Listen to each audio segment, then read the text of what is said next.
얼마 전 지인들과 한 가정을 방문한 적이 있었습니다. 그 가정에는 생후 8개월 정도 되는 아기가 있었는데 처음에는 어색한지 경직된 표정을 짓더니 얼마 지나지 않아 방문한 저희들을 향해 살인 미소를 날리기 시작했습니다. 궁금하시죠? 잠시 그 미소로 빠져 보시겠습니다.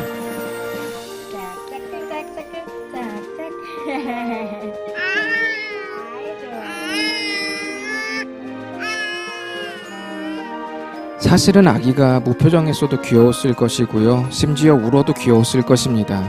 귀여운 짓을 해서 사랑스러운 것이 아니라 사랑스러우니까 그냥 다 귀여운 겁니다.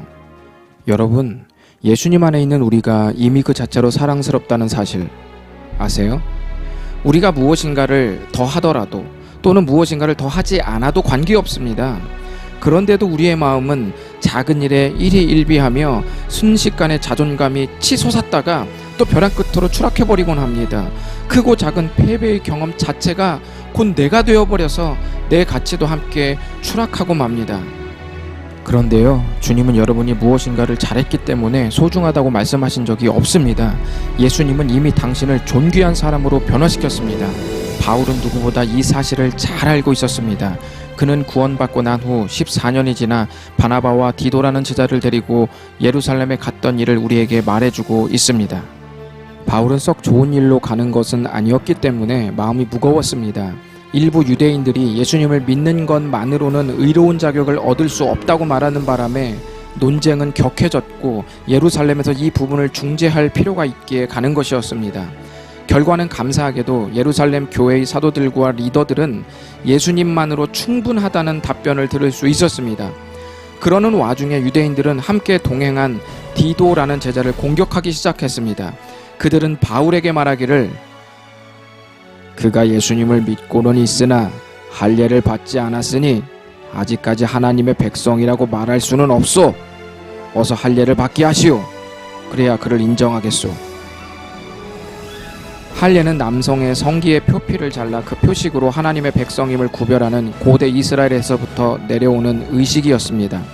바울은 필사적으로 그들의 요구를 듣지 않았습니다. 왜냐하면 디도는 예수님을 믿은 그 자체로 이미 존귀하고 소중한 사람이기 때문에 의롭게 되기 위해 할례 같은 의식은 필요치 않았습니다. 바울은 그때의 마음을 이렇게 고백하고 있습니다.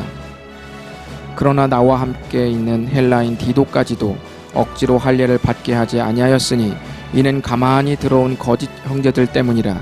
그들이 가만히 들어온 것은 그리스도 예수 안에서 우리가 가진 자유를 엿보고 우리를 종으로 삼고자 함이로되. 바울은 이 자유를 빼앗기고 싶지 않았고 사랑하는 사람들이 빼앗기는 것도 원치 않았습니다. 우리의 신앙을 무너뜨리는 것들은 대개 몰래 들어옵니다. 우리가 하나님의 자녀인 것은 건들 수 없는 사실이기 때문에 주변의 것들로 우리를 끌어내리려고 합니다. 우리가 저지른 실수로 우리를 끌어내립니다. 우리가 실패한 경험들로 우리를 끌어내립니다. 또 근거 없이 당신을 무시하는 말들이 당신을 끌어내리고 있습니다. 하지만 이 모든 것은 아프긴 하지만 당신의 가치를 끌어내릴 수 없다는 것을 아셔야 합니다. 여러분이 중요한 일을 하기 때문에 중요하다고 생각하세요? 물론 그 자체는 훌륭하지만 그것이 여러분을 점수 매길 수는 없습니다. 여러분이 취업을 해도 성공을 해도 우승을 해도 1등을 해도 자격증을 취득해도 그것은 여러분이 소중해지는 데에 아무런 기여를 할 수 없습니다. 제발 여러분이 하는 일을 가지고 여러분을 더 소중해하거나 덜 소중해하지 마십시오. 안 그러면 아무 일도 하지 않게 되었을 때 당신이 왜 소중한지 이유를 찾을 수 없게 됩니다. 보람찬 일을 갖는 것도 좋고 명예로운 자리를 갖는 것도 좋지만 그것이 당신을 가치 있게 여기는 본질은 아닙니다. 예수님 안에 있으면 당신은 그 자체로 소중합니다. 당신이 소중한 사람이기 때문에 당신의 걸어온 길도 소중하고 당신이 걸어갈 길도 소중할 수밖에 없다는 사실 잊지 마십시오.